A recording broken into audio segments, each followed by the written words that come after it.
Hi everyone, welcome to another edition of Straight Talking. Today we're going to be talking about fight or flight, about mental health disability, the need for us to work together as a community, the subjects of fundraising, supporting each other, and just changing the way we all think as an individual. This is always very much ad-libbing, although we're going to be doing something a little bit different today. If you've watched the film Love Actually, you remember where the guy goes to the door of the woman that he's fallen in love with and plays some music and just holds up some written stills. We're going to be doing some of that today, which will be interesting. But today I'm going to throw down the gauntlet and put out some challenges out to everyone who's watching, and hopefully get some response. At the end of the day, all of us with any form of mental health disability, we're all the same. We're just normal people who have challenges that can't be seen, that affect us in many different ways. And I'm no different from anyone else out there. People probably look at me and think, oh, he's okay, but no, I'm not. I'm like you. I have good days, bad days, a lot more bad days than good. Some days I can't cope, and some days, there's lots of days, there's trigger events where by the lunchtime I've had enough. Some days I feel vulnerable, can't cope, need to shut down, withdraw. And even this week I've had a couple of days of just spending all day and night in the lounge because I felt vulnerable, not wanting to go out or do anything. There's been a hell of a lot of publicity recently.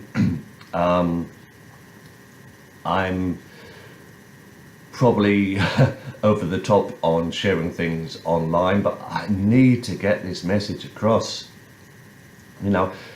It's this anger, frustration, fear,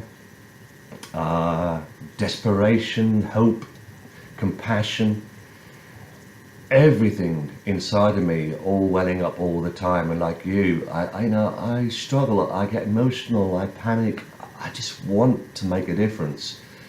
Yes, there's been hundreds and hundreds of posts online all over my Facebook campaigns the last few weeks. There's been pieces in the newspaper, the EDP, the Lost of Journal, and perhaps probably think, oh my God, more bloody publicity. What's it?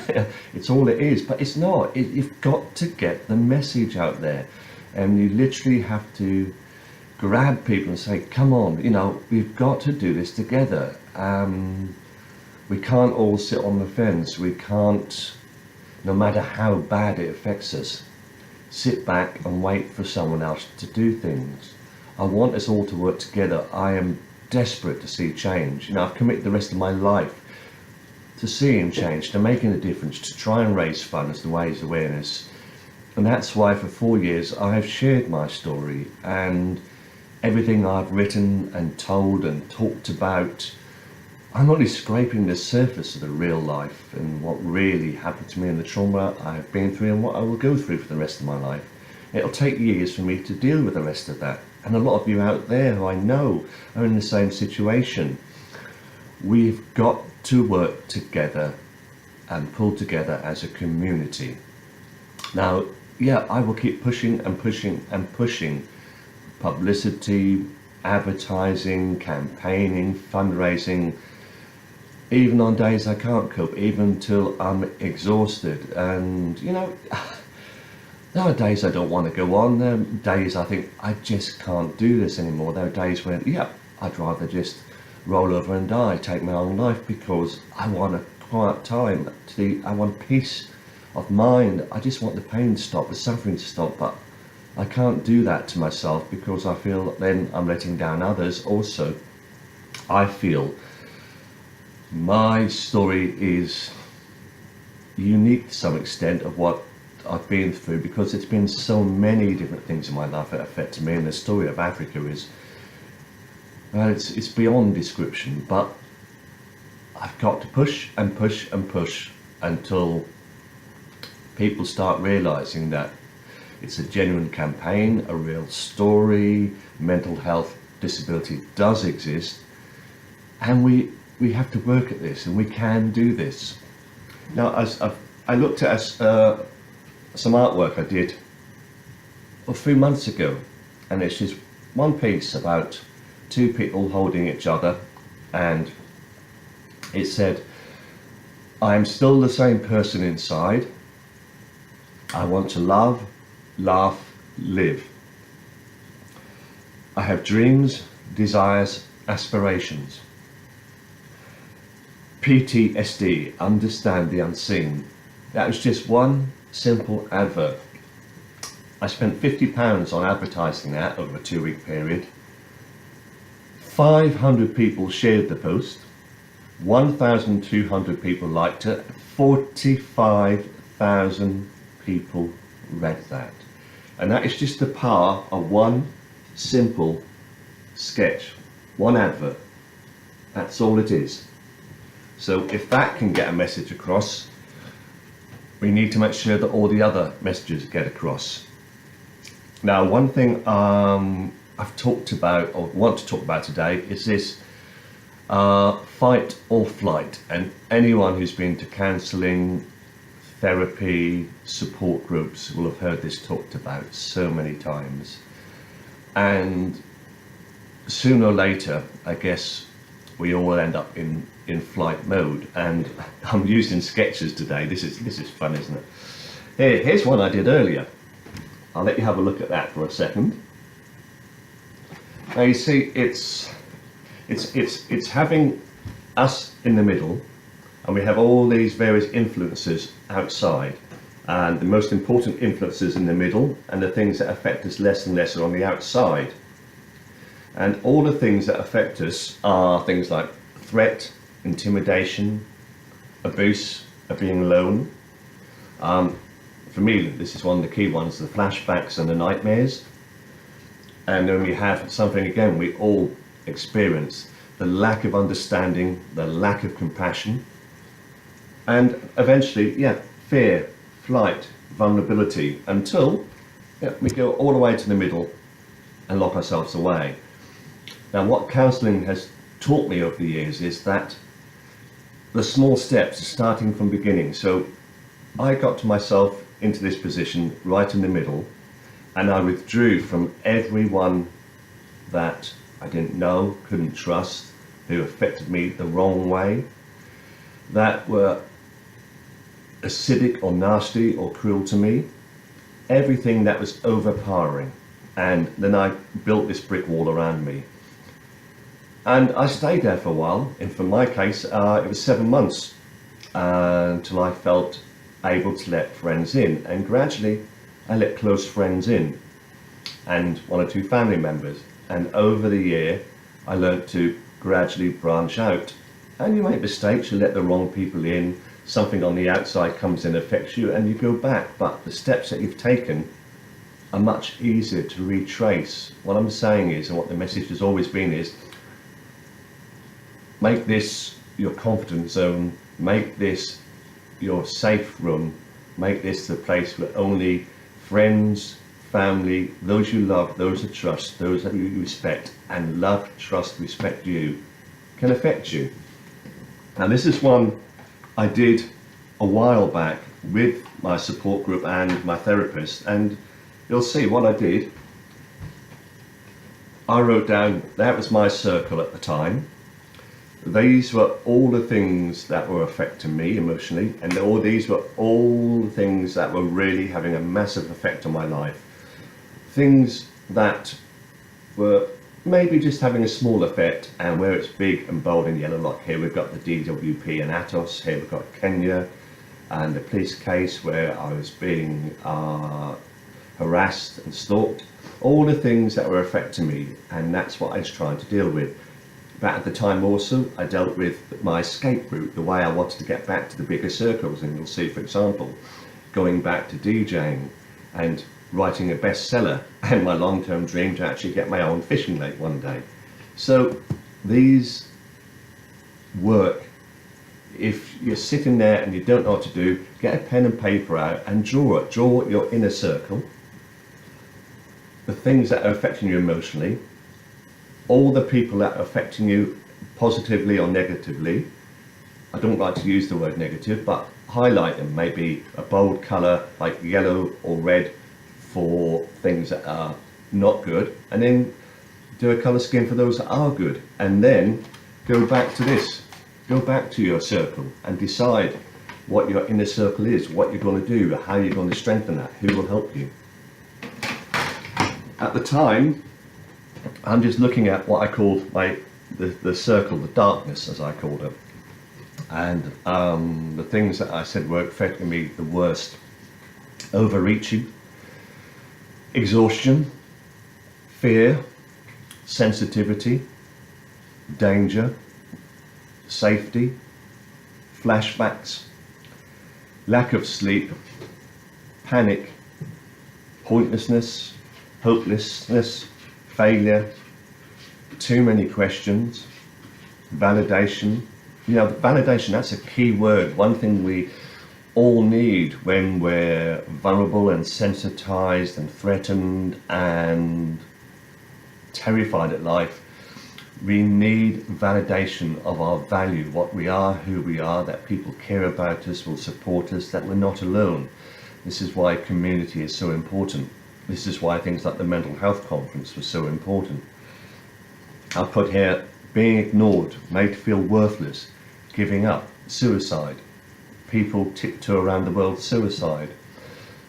You know, it's something that is in our minds, you know, self-harming.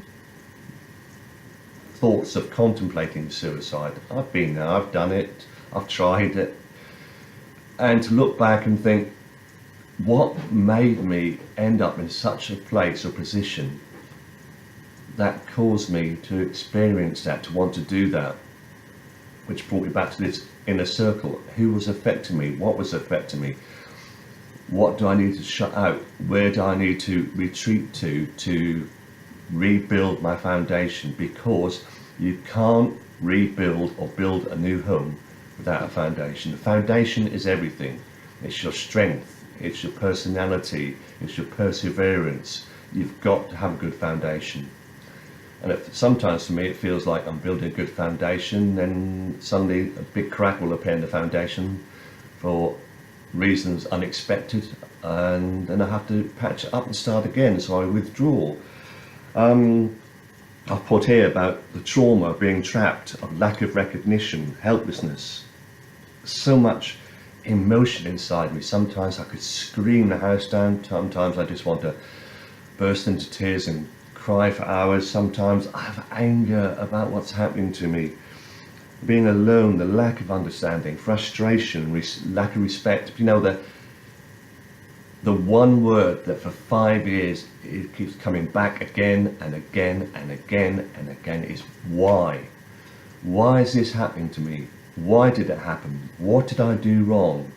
Why don't people understand? Why don't people care? Why do people abuse you, hurt you? Why? So many whys. And looking around again, all the things that were affecting me at the time. And these are ongoing, these are things I've still got to deal with.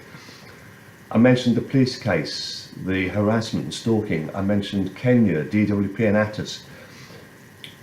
The bank that evicted me from my own home because they wouldn't accept mental health disability. The pain of my divorce from a very abusive partner, the partner who took advantage of me, the member of the family who verbally and in writing abused me because they didn't believe in mental health disability. My rights, my claim for justice, everything, and how I was going to rebuild my life, getting back to my music, back to my writing, which is what I'm doing now, and my long-term dreams. Why should I give up everything, lose everything because I believed what I was doing was right and ended up with mental health disability? The same for you. You have dreams, aspirations, things you believed in, people who love you and trust you. Why the hell should you sacrifice or give all that up or be made to feel so bad, so guilty because you have an illness because you've experienced something they can't see. That is absolute crap. And yeah, I am swearing a lot on this today, but I don't care, you know, it's getting the message across. There are some bloody good people out there trying to do so much. Mention Adam and Luke from the Walnut Tree group, who are doing this fundraising walk at the moment, climb Mount Snowdon. Fantastic. Nearly all the guys that are going are those soldiers, ex-soldiers, veterans, lots that have mental health disability, people like myself, you know, who have complex PTSD. I'm going myself. People say you're not really going, but yeah, why the hell shouldn't I? I believe I can do it. It will be incredible to get to the top of the mountain and hold a banner up to say supporting mental health, and I did this. And I'm proud of the guys that are going. You know, one of my army colleagues who was injured and disabled when a grenade went off close to him. Big shout out to Richard Hughes. Wow, you know, he said, oh, what the hell, I'm going to come and join you. I'm going to do the walk. Now that really is guts and courage and determination to make a difference. What I find with all this is too many people nowadays sit on the fence, are frightened to do anything. And I was trying to work out what it is. I think from my own experience, I saw over the last few years that so many of the big organisations have had bad press. People are fed up with seeing, again, lots of big organisations taking massive amount of money from admin fees, and I've seen cases where it's up to 75%, which is disgusting. Or in worst case scenarios now, big charities that are taking advantage of the work they did and are trying to do, and I think this reflects badly on everyone. This is why I believe in doing things in the community, working on the ground level and seeing it through myself. I'm not going to ask anyone to do something that I am not prepared to do myself. Putting my money where my mouth is, and as I say, let's not just talk the talk, let's walk the walk, let's do this. You know, it's one of the messages I followed to go to Africa in the first place was Bob Geldof's message, and I've talked about this, and I said, I wish he'd told us the truth about what was out there. But what's past is past. You know, we've got to learn for the future and learn about now. We've got to make a difference together. We've got to do this.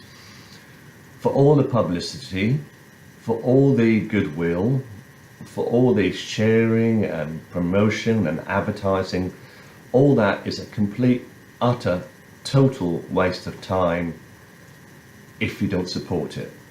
At the end of the day, if no one donates, no one gives money, no one gives pledges, no one backs it, then all I'm doing is reinforcing the fact that I have no validation, that I am worthless, that I'm not worth supporting, that all this I'm trying to do for mental health is not making any difference at all. And I refuse to believe that. You know,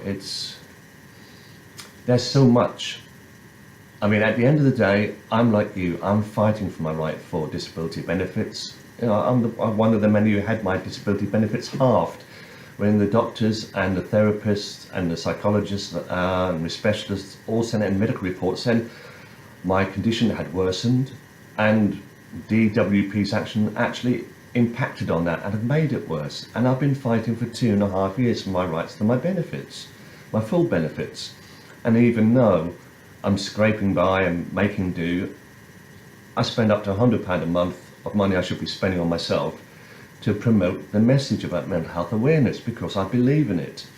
I wanted to do the DJing, the music, the fundraising, because it's something I'm good at, I believe in. I didn't have the money to do it, so I sold my own personal record collection to fund that. You know, there isn't anyone standing behind me with a whole wad of money saying, we'll sponsor you to do this, I'll sponsor you to do that. This is through my determination to help others, I don't want any special recognition or awards or any other stuff. I just want to see changes. I want to see other people getting better. This is why I respect so many people like Todd Sullivan, like Luke Woodley, and like all the others involved in the walk, and like Adam, who's pulled this walking campaign together, and from John Durrant, who's been through hell himself and is trying to make a stand, for everyone who's doing this, you know, the new team at Mind at Yarmouth, brilliant. Now I've had to, in the last few weeks, following a lot of trauma, had to make some tough decisions. I have walked away from a member of family who was making my life hell, and I've stood up to them, I've told them. I have stood up to two people, business people, who I think not only let me down, but mistreated me and took advantage of me. And I found the courage to stand up and say, hey, I don't agree. What you're doing is wrong. I'm not just saying no, I'm walking away. You know, this is my story. I want to do some good. It's not going to be taken advantage of. And, you know, please, everyone out there, get off the fence and make a difference. Let's look at some of the ways you can help. And please, if you see this video through to the end, then utmost admiration and respect to you, because I know you believe in this. Because I have a great knowledge of music, and because I have somebody who's a professional dealer who will buy records and donate all the money to charity, to our charity. Have a look at that. Okay, what I'm asking you to do is, and here's one of my lovely cats, Biscuit, come to join us. He's supporting the campaign. If you've got your old records, any old CDs, DVDs, vinyl, you've got it, family got it, you don't need it, donate it to the charity, donate it to us, give it to our campaign, Back to Life. Mine at Yarmouth can help collection, we can collect it, lost stuff, we can arrange collection necessary. If not, please get it to us any way you can. We'll sell it on, that money will go to our cause and help. That's an easy way of making a difference. I talked about the music campaigns. I don't need to share them, I've told you all about them, they're all over the website, every page, every day. We're doing a number of fundraising events. We've got 24 music events at the moment, and they're all themed around genres. We've got the 70s Soul Funk Disco Night, which is next, which is going to be an absolute scream, April the 7th. And it's a lot coming in fancy dress. I'm just getting my breath back here because I'm talking too quick and watching the cat play with the printing at the moment as well. We've got the classic rock nights. The first one was a great night. We've got the alternative music night, and we've got back to the old school 90s. I am also organising at the moment with Desmond Baldry. You all know Desmond, brilliant guy, and we're organising a couple of 60s fancy dress nights. We're talking to Lowestoft Town Football Club to see if we can work side by side with them so we can raise money for mental health and the football club at the same time. So that's just some of the ways. Now the latest thing I've taken on, and you've already seen this, as I mentioned, Adam and Luke are taking a team of 20 people up to the top of Mount Snowdon. And there goes the pussycat again. I'm joining that team. I want to ask every one of my friends, family, people who know me, please sponsor me to do this walk. It isn't a doddle, it's 10 miles, it's straight up. The last time I did anything like this was many years ago, going up Mount Kenya. For anyone with mental health disability, it's a struggle. It's a physical endurance, a mental endurance. Every person in that team will experience the same. Every person in the team is asking their family and friends to support them. So please, yeah, please, come on, support me, okay? This is a lifetime campaign. I won't give up on this, but it's exhausting. It's sometimes demoralizing. It's emotional, it's passionate, and it's, yeah, I need to believe that I'm making a difference. So I need your support. I saw this the other day, and I printed this off, and I thought this was brilliant. I'm talking about getting off the fence. Look at this. When are you getting off the fence? Don't know. Haven't decided yet. Make a decision, you know. If you're going to make a difference, if you're going to believe in seeing change, don't just sit there and think, oh, somebody else can do it, or, you know, that you can't make a difference. You can. Every single person can make a difference. Now, we're not asking you to raise hundreds and hundreds of pounds, or give, you know, 50% of your wages, or disability benefits, or go out of your way. You know, here, look at this. Look, I'll read this. We spend £1 on a packet of crisps or bar of chocolate, £3 on the drink at the pub, perhaps, or £5 on the takeaway. We do it every single day, a lot of us. You know, I've seen people posting every day, you know, and every day they're going out to a restaurant, to a cafe, to this, to that.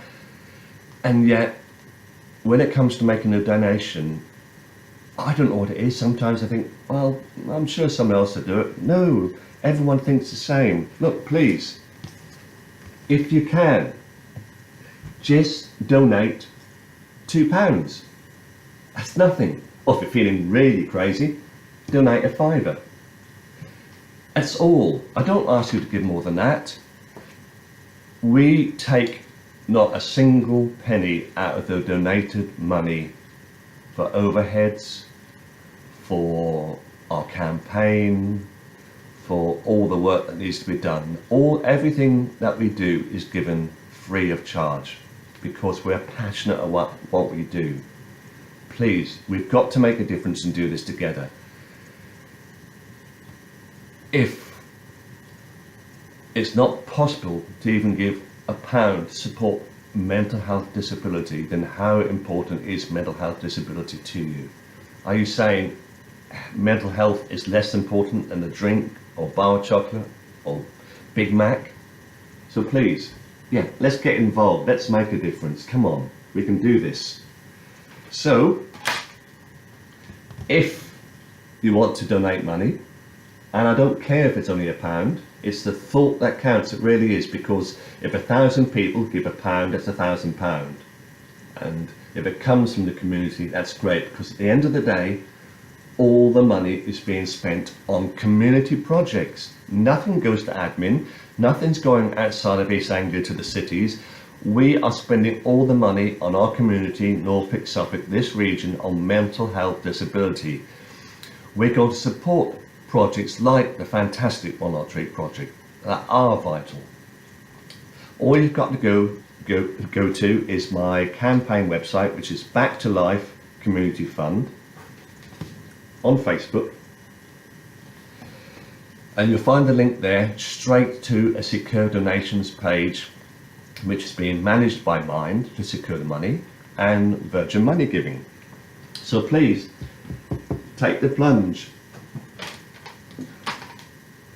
I know I've gone on about this. I'm exhausted by this.